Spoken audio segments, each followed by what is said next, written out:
Subscribe now and press the bell icon. Never miss an update. Welcome बच्चों। तो आज का टॉपिक है हमारा इलेक्ट्रिक फ्लक्स। ठीक है,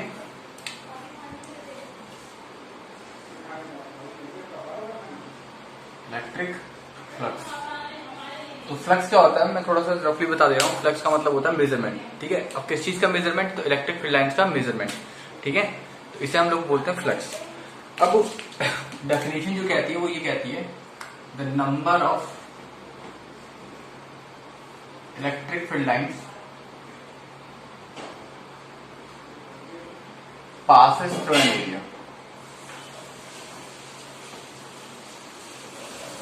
Through an area are called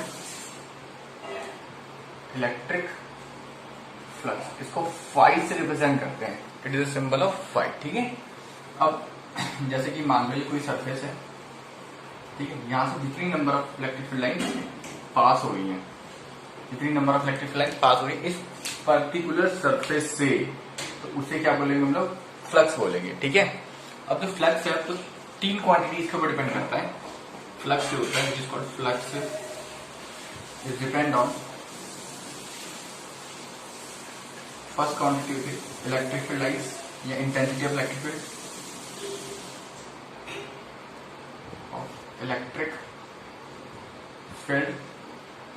second होता है एरिया ऑफ द सरफेस,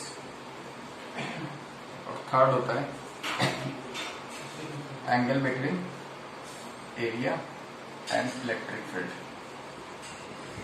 तो मैं यही चीज बताऊंगा कि ये क्यों किस तरीके से इसके ऊपर डिपेंड करता है। आप लोग फटाफट से इसको फ्लक्स का मतलब क्या होता है? मेजरमेंट। किस चीज का measurement? Number of field lines का मेजरमेंट है, इलेक्ट्रिक फील्ड का मेजरमेंट है, किसी एनर्जी का मेजरमेंट। ठीक है, किसी भी चीज का जो मेजरमेंट होता है या कलेक्शन होता है, कलेक्ट करना किसी चीज को, तो that is known as flux. ठीक है, तो फॉर एग्जांपल एक तरीके से समझा रहा हूँ। This is a window. ये कोई मतलब घर की किसी की विंडो है, like this is a window. इस तरीके से मान लेते हैं ये विंडो है। ठीक है, अब ये इस विंडो का कुछ एरिया होगा। ठीक है, तो इससे इसके मतलब परपेंडिकुलर जो सरफेस होंगी, मतलब जैसे मैंने आप लोगों को बताया था कि जो 2D सरफेस होती हैं उसकी जो एरिया वेक्टर होता है वो क्या होता है? परपेंडिकुलर टू द सरफेस होता है, बाहर की तरफ होगा या अंदर की तरफ होगा। ठीक है, 3D सरफेस का क्या होता है? आउटवर्ड टू नॉर्मल होता है। This is a 2D surface, तो इसका एरिया वेक्टर या तो बाहर की तरफ होगा या इसके पीछे की तरफ होगा। ठीक है, तो वही चीज। अब ये 2D सरफेस विंडो है, फील कर लेते हैं इसको। ठीक है, तो अब मान लो इसमें से हवा, एयर ऐसे जा रही है, मतलब इसके परपेंडिकुलर आ रही है, ऐसे बहुत सारी एयर। तो अब इसमें से कितनी एयर पास होगी? जितना इसका एरिया होगा उतनी तो एयर पास होगी, है ना। अगर मैं इसका एरिया को बढ़ा देता हूँ, इसके एरिया को इंक्रीज कर दिया, तो एयर क्या होगी? एयर जो कि ज्यादा एरिया से पास होगी, तो ज्यादा अमाउंट में एयर पास होगी, है ना। अगर मैं इसके एरिया को आधा कर देता हूँ, अब देखो एरिया आधा रह गया, तो सिर्फ इतने ही पोर्शन से जो एयर होगी वो पास होगी। अब मैंने बढ़ा दिया तो अब ज्यादा पोर्शन से एयर पास होगी, है ना। तो वैसे ही इलेक्ट्रिक फील्ड लाइन्स है, वैसे ही इलेक्ट्रिक फील्ड लाइन्स है। इलेक्ट्रिक फील्ड लाइन्स मान लो यूनिफॉर्मली इस तरीके से आ रही है। ठीक है, ऐसे इस डायरेक्शन में आ रही है, इसके परपेंडिकुलर आ रही है। तो अगर इसका एरिया आधा है, इसका एरिया आधा है, तो इससे कुछ ही लाइन पास होगी, है ना। लेकिन जैसे ही मैंने इसका एरिया बढ़ा दिया तो अब नंबर ऑफ फील्ड लाइन्स क्या हो जाएगी? ज्यादा हो जाएगी, हो जाएगी। तो मतलब जो फ्लक्स है वो किसके ऊपर डिपेंड कर रहा है? पहला एरिया के ऊपर। किस तरीके से डिपेंड करता है? देखिए, flux is directly proportional to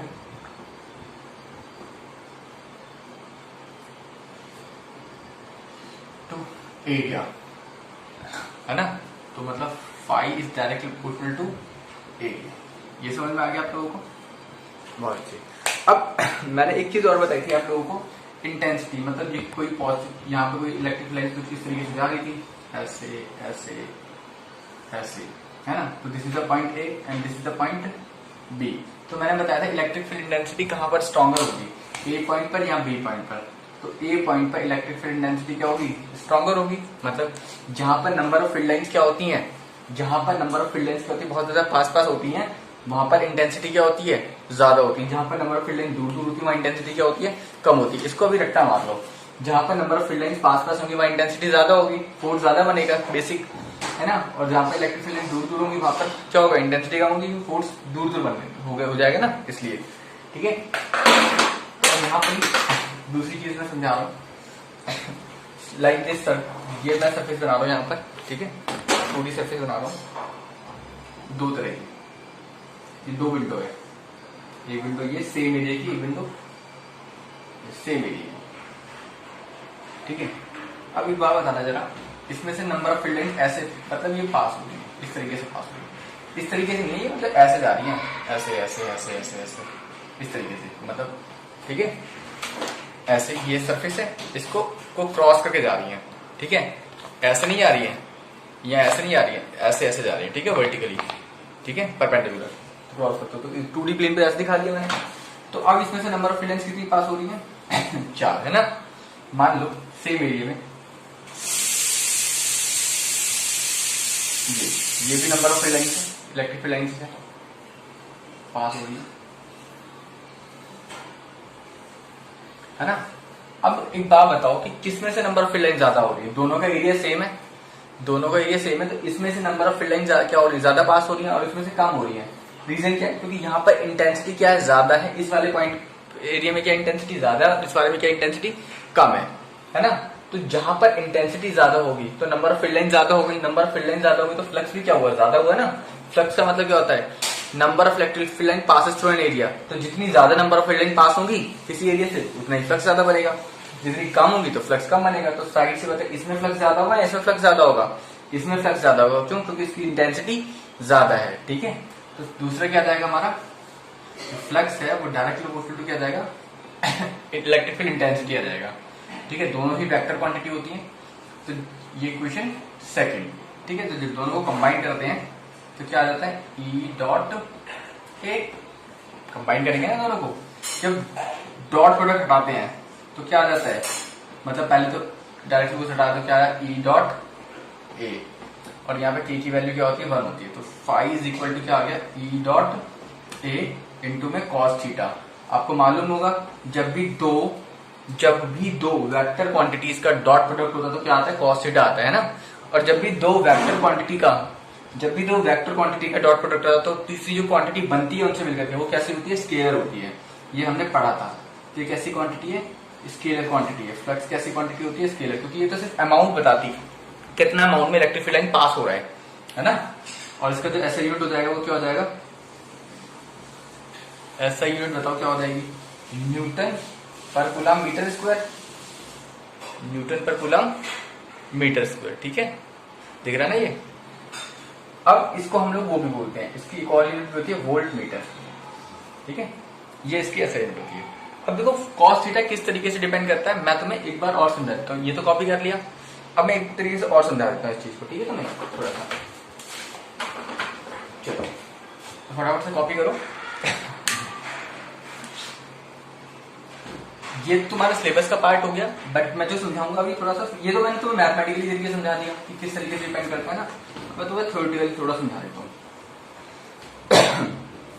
देखो अब ये थीटा के ऊपर कैसे डिपेंड कर रहा है, जैसे इलेक्ट्रिक फील्ड के ऊपर बता दिया मैंने, एरिया के ऊपर बता दिया कि भाई एरिया ज्यादा होगा तो फ्लक्स ज्यादा बनेगा, इंटेंसिटी ज्यादा होगी तो फ्लक्स ज्यादा बनेगा। अब थीटा क्यों आया है यहाँ पर कॉस थीटा, देखो मान लो कि ये इलेक्ट्रिक फील्ड लाइंस ऐसे आ रही है, इस डायरेक्शन में ऐसे ऐसे ना, ये चलो ऐसे मान लेते हैं, ये आ रही है, और इलेक्ट्रिक फील्ड लाइंस ऐसे ऐसे ऐसे, मतलब इसके परपेंडिकुलरली सरफेस के ऐसे आ रही है, ठीक है, इस डायरेक्शन में। अब जब इस डायरेक्शन में आ रही है तो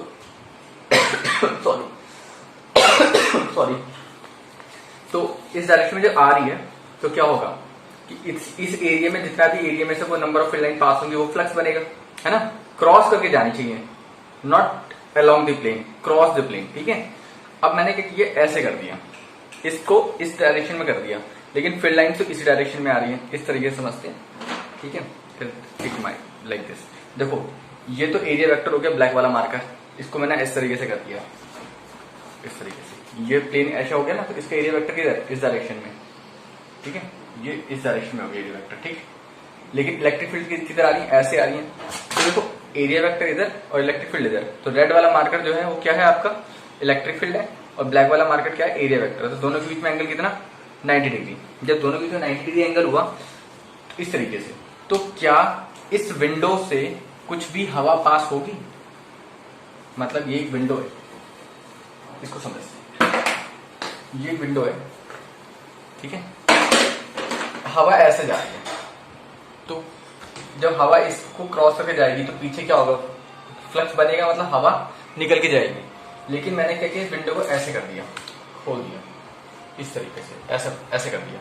क्या अब एयर तो ऐसी जा रही है ना, क्या इस विंडो को क्रॉस करके जाएगी एयर? मतलब मैंने विंडो को ऐसा खोल दिया लेकिन एयर तो ऐसी जा रही है, तो क्या इस विंडो को क्रॉस करके जाएगी एयर? नहीं। तो इस विंडो के क्रॉस फ्लक्स क्या हुआ, 0, क्योंकि देखो इसका एरिया वेक्टर इधर हो गया, इलेक्ट्रिक फील्ड वेक्टर इधर, तो क्या हो गया एंगल 0।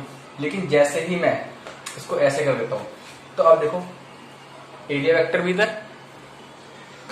देखो दोनों के दोनों एरिया वेक्टर और इलेक्ट्रिक फील्ड वेक्टर इस डायरेक्शन में, देखो एरिया वेक्टर और इलेक्ट्रिक फील्ड वेक्टर की दोनों की डायरेक्शन क्या होगी, सेम। देखो एरिया वेक्टर भी इधर या एरिया वेक्टर उधर और इलेक्ट्रिक फील्ड वेक्टर भी उधर, तो दोनों की डायरेक्शन क्या हो गई, सेम। देखो फ्लक्स बनेगा, इसी से सारा क्रॉस होकर जाएगा, जो भी फील्ड लाइन जाएगा, है ना। लेकिन जैसे ही मैं इसको एरिया एंगल को बढ़ा रहा हूँ 0 से, अब देखो कम होगी कम एंड देन अब क्या होगा, 0 बन जाएगा फ्लक्स, क्योंकि अब तो सरफेस से पास ही नहीं होगी नंबर ऑफ फील्ड लाइन्स, है ना। जैसे डिक्रीज कर रहा हूँ 90 से तो कुछ लाइन्स पास होना स्टार्ट हो जाएगी और 0 डिग्री पे क्या हो जाएगा, मैक्सिमम हो जाएगी, ठीक है। तो इसको एक एग्जांपल से और समझते हैं।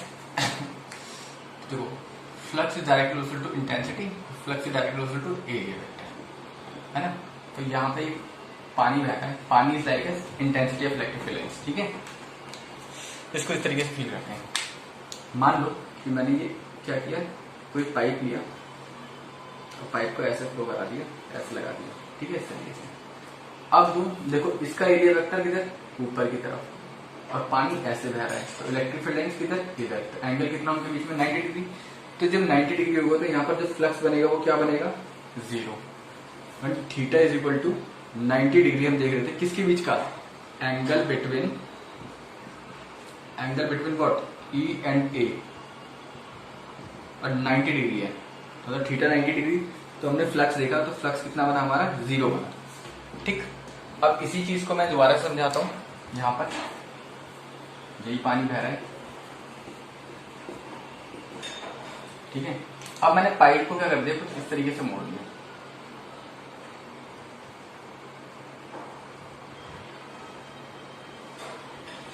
अब मुझे यहाँ पर पानी भरा हुआ दिखाई देगा, क्यों, ये फ्लक्स है, मतलब क्या होगा, फ्लक्स बना, क्यों, क्योंकि देखो यहां से एरिया वेक्टर भी इधर और इलेक्ट्रिक फील्ड की डायरेक्शन भी इधर, तो एंगल कितना बना यहाँ पर, 0। जब एंगल दोनों का 0 बना तो पानी इस पाइप में से पास होगा नहीं होगा, और जो पानी इस पाइप में से पास होगा नीचे भरेगा बाल्टी में या बकेट में, तो यहाँ पर थीटा कितना हो जाएगा, 0 डिग्री। किस किस के बीच का है थीटा, ये angle between electric field and area vector, कितना, 0 डिग्री। तो फ्लक्स क्या बनेगा आपका, E dot A into cos 0 degree. तो फ्लक्स कितना बना आपका, E इंटू ए, मतलब मैक्सिमम फ्लक्स बना, ठीक है। जब ये मैक्सिमम फ्लक्स बना किस पे, 0 डिग्री पर, और ये कितना बना, 90 0 डिग्री। तो देखो एंगल कॉस थीटा ही क्यों आता है, थ्योरेटिकल समझाता हूं। जब 0 डिग्री था, मतलब एरिया वेक्टर और इलेक्ट्रिक फील्ड वेक्टर, ये देखो इलेक्ट्रिक फील्ड वेक्टर भी इधर इस डायरेक्शन में और एरिया वेक्टर भी मैंने इस डायरेक्शन मान लिया, तो फ्लक्स क्या बन रहा है, मैक्सिमम बन रहा है, ठीक। अब देखो एरिया वेक्टर तो इधर और इलेक्ट्रिक फील्ड वेक्टर इधर, दोनों के बीच में एंगल कितना, 90 डिग्री। जब 90 डिग्री बन रहा है तो फ्लक्स कितना बना, 0, मतलब कि एक एंगल के ऊपर डिपेंड कर रहा है ना, एंगल बिटवीन ई एंड ए। तो यहां पर देखो कि ट्रिग्नोमेट्री फंक्शन में कौन सा ट्रिग्नोमेट्री फंक्शन होता है जो 0 डिग्री पर मैक्सिमम होता है और 90 डिग्री पर मिनिमम होता है। तो वैसे ही हमें पता चल जाता है कॉस 0 डिग्री पर तो +1 होता है, ठीक है, और 90 डिग्री पर क्या होता है, 0 होता है। तो इसी वजह से ये भी आ गया, ये थ्योरेटिकल है ना। और जो हमारा मैथमेटिकल तरीका होता है वो तो वेक्टर से हमें मालूम ही है ना। 2 वेक्टर प्रोडक्ट होते हैं, दो वेक्टर क्वांटिटी होती है, उनका डॉट प्रोडक्ट क्या आता है, हमेशा वेक्टर ही आता है, ठीक है। या स्केलर प्रोडक्ट क्या आता है, वही आता है, कॉस थीटा ही आता है ना। तो ये रीजन था, तो ये आ गया हमारा। तो बेटा एक क्वेश्चन है AIPMD का 2010 का क्वेश्चन है ये क्वेश्चन ये कह रहा है एक square sheet of side L metre in the plane of paper is place uniform electric field acting along the same plane. ये देखो इसको अंडरलाइन करो, acting along the same plane at angle theta. 90% जो सॉल्यूशन होते हैं ना questions के, वो मेरे ख्याल से क्वेश्चन की लैंग्वेज में ही मिल जाते हैं हमको, ठीक है, इसका जो आंसर होता है। तो यहाँ पे भी वही चीज है ठीक है, यहीं पे यहाँ पे वही चीज है कि यहाँ आंसर इसी में ही है। यहाँ पर एक चीज देखो, electric field acting along the same plane, electric field acting along the same plane, तो इसका मतलब क्या है कि ये प्लेन है कोई, इलेक्ट्रिक फील्ड लाइंस कुछ इस तरीके से पास होती हैं, दिस इज लाइक प्लेन, ठीक है। तो इलेक्ट्रिक फील्ड लाइंस परपेंडिकुलर नहीं जा रही है, ऐसे जा रही है, इस तरीके से, ऐसे इस तरीके से जा रही है, इस तरीके से, ठीक है, ऐसे जा रही है। अब बताओ कि इलेक्ट्रिक फील्ड तो ऐसी जा रही है प्लेन के अक्रॉस ही, लेकिन एरिया वेक्टर किधर, ऊपर की तरफ है ना। तो वही चीज मान लो ये इलेक्ट्रिक फील्ड ना इस ब्लैक बोर्ड पे ऐसी जा रही है, इस डायरेक्शन, जिस डायरेक्शन में मार्कर से ड्रॉ करता हूँ, ऐसे acting along the same plane का मतलब इस डायरेक्शन में जा रही है, ठीक है। तो देखो इलेक्ट्रिक फील्ड वेक्टर तो ये हो गया, लेकिन इसका एरिया किधर होगा, ऊपर बाहर की तरफ, है ना। तो थीटा कितना बना 90 डिग्री, तो फ्लक्स कितना होगा 0। एक्टिंग अलोंग द प्लेन का मतलब ये होता है कि उस प्लेन के अक्रॉस से जा रही है, नॉट परपेंडिकुलर, ठीक है, क्रॉस नहीं कर रही है, उस प्लेन के अक्रॉस जा रही है, सेम डायरेक्शन में, जिस डायरेक्शन में प्लेन है वैसे ही जा रही है, ठीक है। तो ये आपका उसका एंगल कितना हो जाएगा 90 डिग्री हो जाएगा, तो क्या हो जाएगा EL स्क्वायर कॉस 90, तो कॉस 90 कितना होता है 0 होता है, 0, ठीक है। फटाफट से कॉपी कर लो इसको। तो बेटा ये एक सवाल है IIT 2011 का सवाल है, यहाँ पे फ्लक्स निकालने के लिए बोले शेडेड पोर्शन दे रखा है ये, ठीक है, और इसके cross E is equal to दे रखा है E0 x cap, E0 is a constant, find flux through the shaded region. आपके ये ऑप्शंस हैं, तो करना क्या है, यहाँ पर थोड़ा सा हम इसमें चेंज करते हैं, देखो, ठीक है। मैं क्या करता हूँ, इसको के डायग्राम को कंप्लीट कर रहा हूँ, थोड़ा सा इनकम्प्लीट डायग्राम है, मैंने इमेजिन कर लिया क्लोज सरफेस,